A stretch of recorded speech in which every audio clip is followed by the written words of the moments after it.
Hello everybody, my name is Craig Bennett, and today I'm going to get into a security flaw within some Android devices. So real quick, what I want you to do if you want to play along is make sure that your Android device can lock and then just lock the device.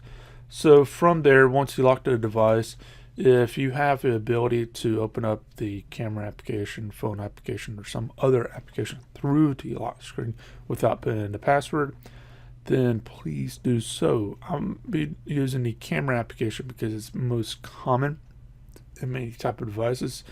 But now notes that some Android devices they require you have a put in the password at this point or something like that. In that case, then great, you're good. However, let's say that that's not the case. It actually lets you go right through.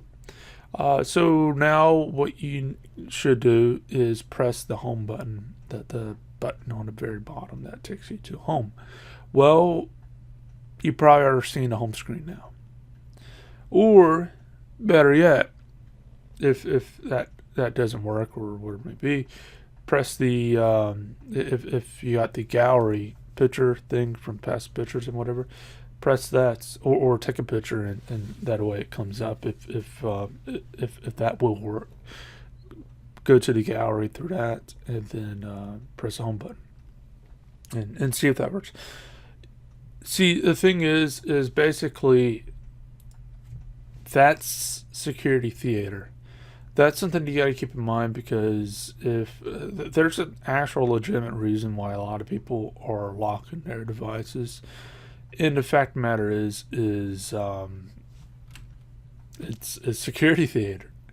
Oh, I locked a device. And it's like whatever. Here's the thing. I'm going to tell you a secret about lock systems.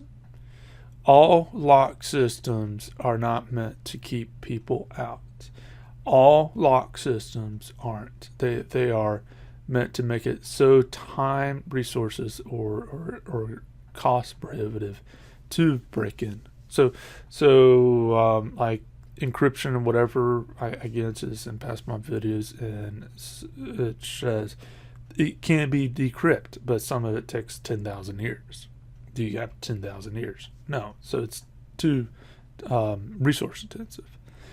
Well, here's the thing. That's not really that resource intensive. As you saw there, it's security theater. It's just point blank. It's kind of like a lock on a door for a house, and just give you a narrow secret. Please don't do this because you can break a key off by doing this. But there's something called bunk keys, and bunk keys it's basically when you got the teeth of the key and it's followed off, or you can buy it like that. If you go to many hardware stores, they actually have the key and they gotta make the teeth like when they're doing a copy. I've done it when I worked at hardware stores, and I can easily see someone coming up into a minimum wage employee, a high school person, and saying, "Hey, I want some of these keys." The kid might not know what bunk keys are, so well, here's the thing. A bunk key, all it's meant to do is you put it into the lock, and then you pop it normally with like a hammer or your fist, or which would hurt, or something else. It bumps it, and what it's meant to do is the pins.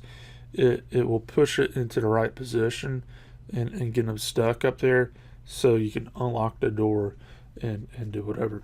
Now there's ways to prevent this. What ways to detect this?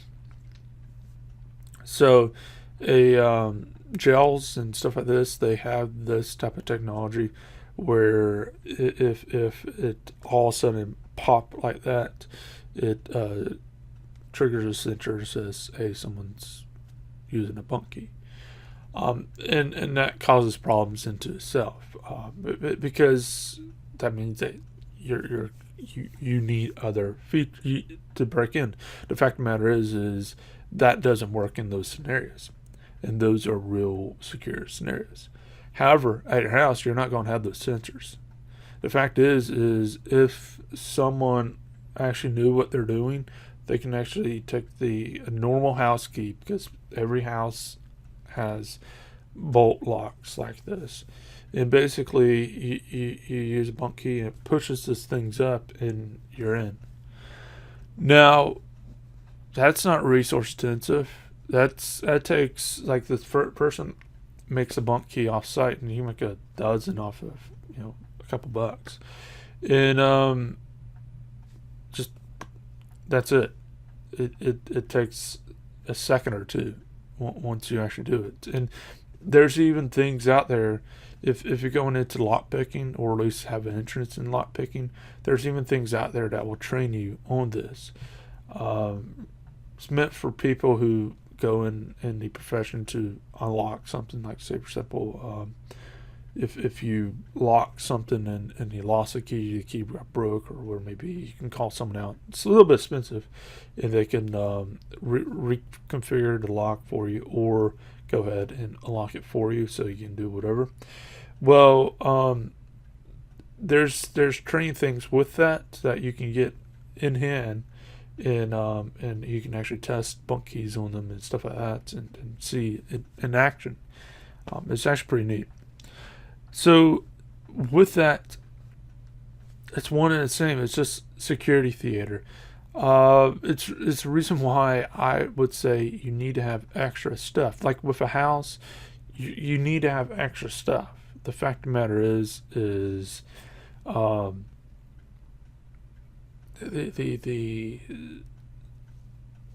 cameras, whatever, for a house, sensors, stuff like that. It's useful. For a phone, what I'll say is have other applications. What you need to have is a few different applications. Like I mentioned in past videos, Prey, Cerberus. Prey and Cerberus are tracking applications. They actually track the location of the phone itself, calls on whatever. Cerberus is a lot more advanced into that, and I advise that one a lot more. But with that being said, there's other things you need to do. You need to go ahead and download a given lock screen that doesn't allow for stuff like that. Now, one thing I want to mention before I head off is sometimes it's good to have your stuff not secure, because here's the scenario. Someone steals your laptop or desktop or whatever it may be, whatever you use. Someone breaks in, steals that. It's not secure. So and they're an idiot, so they sell it off and they start using it. Okay, well, what happens if it's locked? They can't get into it, or they have a difficult time. They'll just format hard drive. So there's actual scenarios out there where the person will break into an apartment, steal laptops and whatever, go away, and the owner has a tracker software, which I show in some of my past videos on how to put this on your computers and stuff like that. Prey's one of them, so keep that one in mind. But you put a tracker software on there, and you'll find a person in Nevada or somewhere else, call the cops, say, hey, this person stole my computer. I actually have the tracker software telling the exact location, their face, here's what the webcam sees and all that stuff. And within a couple hours, you got your stuff back, and the person's arrested. So sometimes it's good not to have it fully secure, but especially with companies and other things, you need to make sure that there's security on your stuff. But with that being said, hopefully this has been informative and whatever.